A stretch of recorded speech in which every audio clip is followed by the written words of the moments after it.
Cyn dechrau canu, gwnewch yn siŵr bod eich corff cyfan wedi ymlacio'n llwyr. Gwyliwch ac ymunwch yn yr ymarfer yma. Ffeindiwch wagle a sefwch gyda'ch cefn yn syth.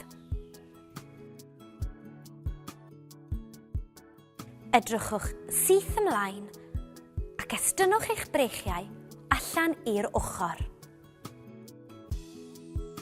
Dechreuwch symud eich breichiau ymlaen mewn mudiant cylch. Yn anraddol, cynyddwch faint y cylchoedd. Yn anaraf, lleihewch faint y cylchoedd. Hyd nes ydowch yn ôl at fudiant cylch araf. Ac ymlaciwch. Y tro yma, rhowch eich breichiau'n rhydd wrth eich ochr.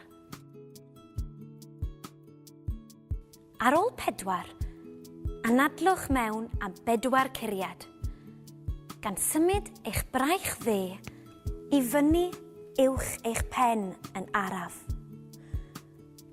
Yna chwythwch allan am 4 curiad, gan symud eich braich dde drosodd y tu ôl i chi, a symud eich braich chwith i fyny uwch eich pen.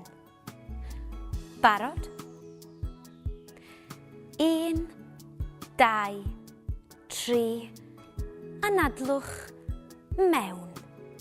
2, 3, 4, allan. 2, 3, 4, mewn. 2, 3, 4, ac allan. 2, 3, 4, mewn. 2, 3, 4, ac allan. 2, 3, 4. Ymlaciwch. Ardderchog. I amrywio'r ymarfer yma, ceisiwch gynnwys symudiadau eraill sy'n berthnasol i nofio neu chwaraeon eraill i'ch rheol waith.